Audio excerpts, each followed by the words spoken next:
Treasury yields have come down quite a bit. What other bonds and bond-like investments might you want to consider now? Hello, members, super savers, and bond course fans. I hope you're healthy and well. Here's a question from our upcoming live member Q&A this month that I've been getting a lot from many of you in our community. As interest rates for fixed income products decrease, what will there be left to invest in?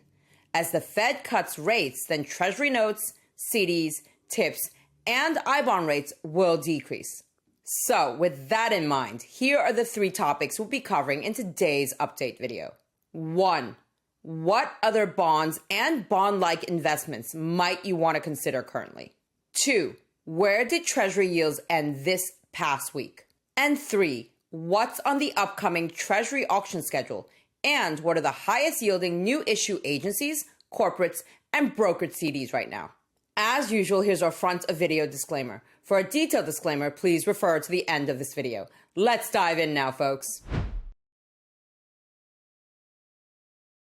It looks almost certain that the Fed will cut interest rates at the upcoming FOMC meeting this week.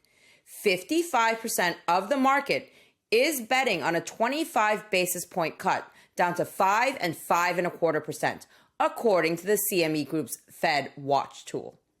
And the other 45% are betting on an even more substantial 50 basis point cut down to 4.75% to 5%. And when that happens, rates on T-bills, money market funds, high-yield savings accounts, and other short-term investments will also come down. Somewhat disappointing for those of us who've gotten used to the 5% plus rates on our T-bills, CMBs, and even some money market funds. And even more so for those of you who've been contemplating longer maturities. Do keep in mind these 2 things though. 1. The Fed does not control rates on the long end, and how this will play out exactly when the Fed starts cutting short-term rates remains to be seen. We will have a video on this shortly as well, so stay tuned. 2. Despite the recent decline in yields, Treasury rates are still near 15-year highs, as you can see from this chart. The yellow line represents the 3-month T-bill. The blue line represents the 10-year T-note. So the situation may not be as dire as it seems. Just ask the folks who retired in the 2010s when yields were at these low and in some cases, basically non-existent levels. Nonetheless, yields have come down recently in anticipation of impending rate cuts. So, what are the options now for fixed income investors seeking higher returns?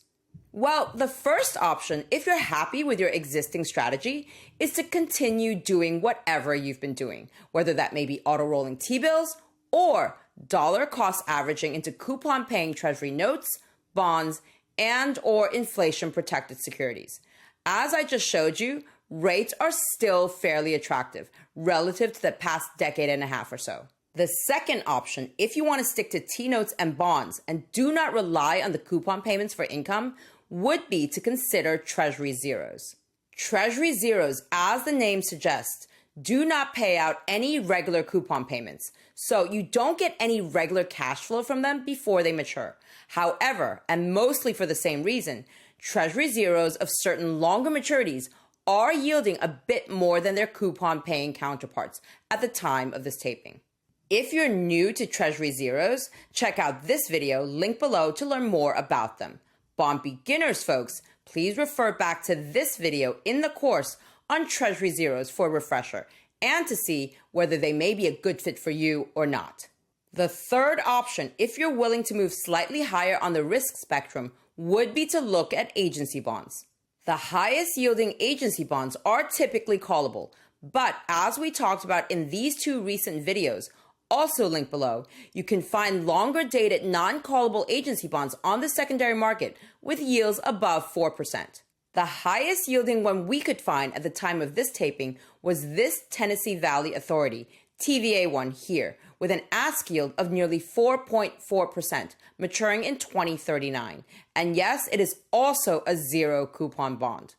Some of our Diamond NestEgg members and bond course folks have asked whether I consider TVA agency bonds safe, and my personal answer to that is yes. If I was already in retirement or about to retire and did not need to rely on regular coupon payments to cover any income shortfall, I would consider this TVA agency bond as part of my overall diversified portfolio. Now, if you want or need a coupon and you are willing to sacrifice a bit on yield, then this TVA bond here with a 6.15% coupon and a still attractive 4.05% yield is the agency bond with the highest paying coupon at the moment. And do take note of minimum and maximum purchase quantities, as well as additional fees and commissions when purchasing bonds on the secondary market.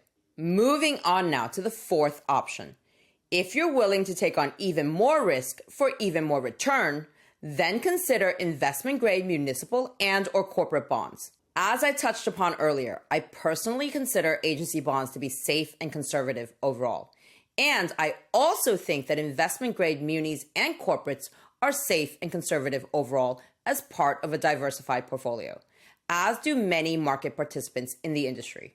But if we take a look at this overview of the different types of bonds we cover in Bond Beginners, we can see that agencies, munis, and corporates are higher on the risk spectrum than treasuries. Plus, if you had to sell your bonds before maturity, the liquidity for agencies, munis, and corporates will generally be lower than for treasuries, meaning you might have to wait longer and/or accept a worse price than anticipated before you can find a willing buyer for your bonds. So, if you're someone who's very, very risk averse, agency bonds as well as municipal bonds and corporate bonds may not be the right option for you.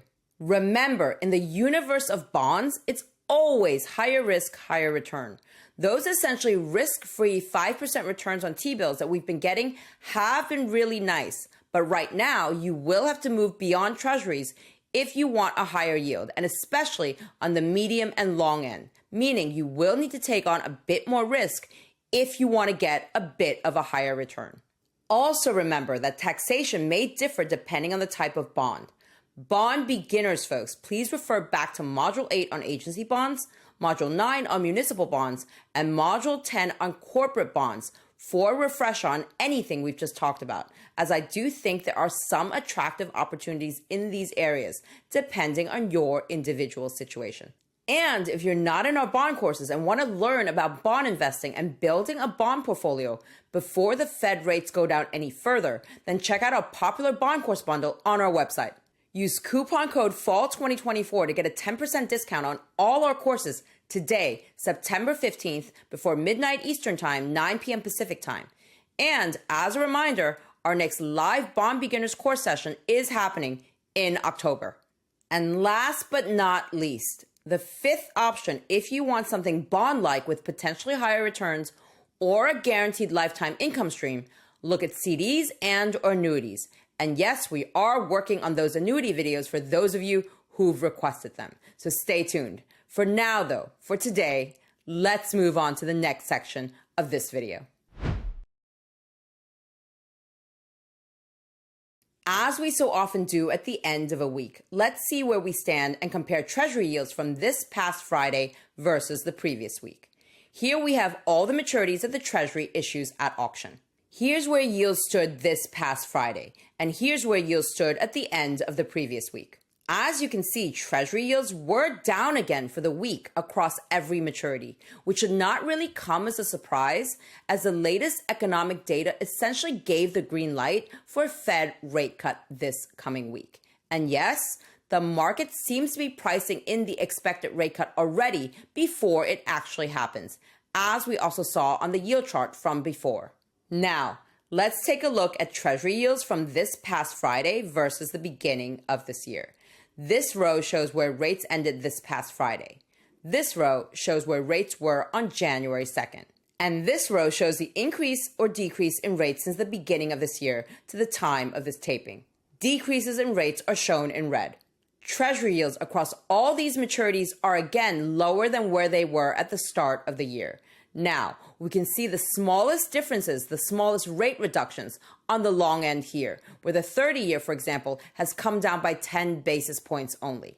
While at the shorter end, the 1-year is down by a comparatively whopping 80 basis points. And what this means is also that the yield curve continues to uninvert. So while short-term treasuries still pay higher rates than longer maturities, the difference to longer maturities has definitely come down. It's probably too soon to say when the yield curve will finally uninvert, but we'll be watching this closely here at Diamond NestEgg, so stay tuned for that as well. You can find more details on these rates for any day of the week that the bond market is open on the Treasury's daily Treasury par yield curve rates page. All sources are linked below in the first pinned comment.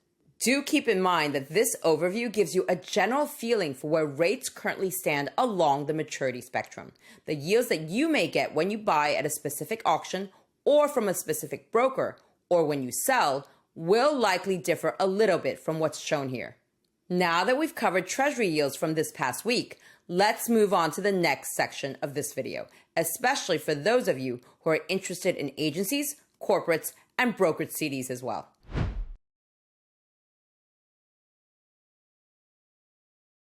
Here we are at Treasury Direct's upcoming auctions page. If we scroll down, we can see that all the weekly T-bill and CMB auctions are happening as usual. And if we scroll down further, we can see that the 20-year T-bond and the 10-year TIPS will be auctioned off as well this upcoming week. Both of these are reopening auctions, so we already know what the coupon will be on those. At the time of this taping, here's what the coupon and the expected yield are for the 20-year T-bond auction on Fidelity's platform. And here's what the coupon and the expected yield are for the 10-year TIPS.